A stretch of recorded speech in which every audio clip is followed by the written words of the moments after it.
you have to scroll back in time, and my husband is an attorney, and he was representing the government of China back when really, you know, so many enterprises were government owned, you know, before the whole entrepreneurial stuff happened in China.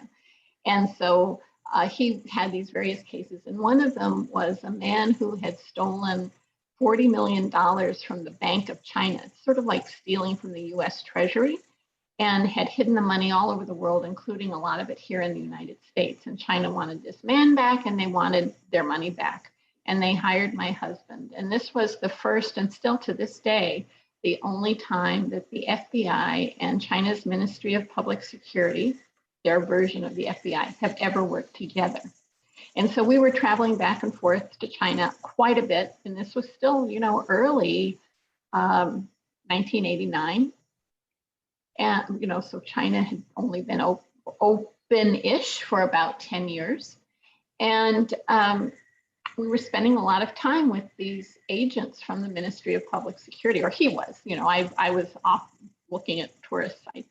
But there was this night when we all met at a karaoke bar. And this was just this crazy place. I mean, it was still not the China of today, still all bicycles, still mostly people in their Mao suits, things like that. And here we were in this very gaudy karaoke bar where everybody was smoking, you know, decadent foreign cigarettes, Marlboros, and drinking cognac and orange juice, really disgusting. And these agents from the MPS were getting up and singing. And, you know, there's one thing you can say about people in law enforcement, they basically all look alike, right? They have a particular build, they love to wear leather jackets, they've got their weapons, they've got their tough guy attitudes, but these guys had something else, which was they were coated in gold, you know, big gold necklaces, big gold rings, big gold Rolexes, because they were corrupt, but they were very upfront about it. Anyway, you know, here they are, these tough, tough guys. And this was the winter right after Tiananmen. So, you know, these were the people behind the crackdown. And they were getting up and singing the most sappy love songs in these gorgeous tenor voices with tears coming down their cheeks. And if you're a writer, there's only one thing you can think, you know, this is the best material and I've got it. And that's what I felt because I went home, you know, went back to the hotel early, and I was like, you know, 2 a.m, and I'm walking on this deserted street and just thinking, this is my material. And then the other piece of it actually came out of something that happened with On Gold Mountain. So I had finished the book, all the copy editing was done, everything done. And one day my editor called and said, I've been thinking. And you know, if your editor calls and says, I've been thinking, you should hang up the phone and leave town. But it was my first book, so I didn't know any better.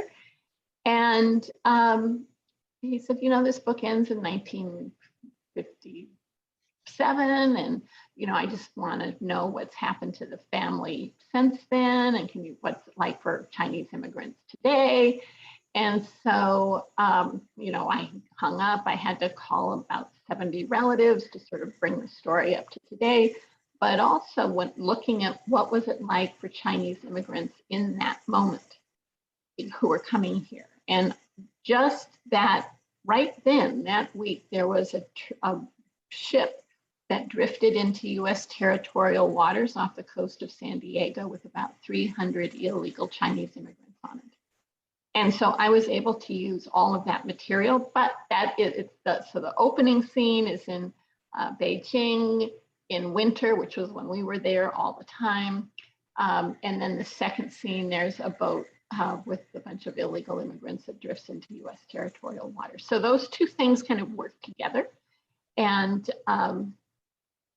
you know, the David, the American attorney, he bears a striking physical resemblance to my husband, but he's a lot dumber.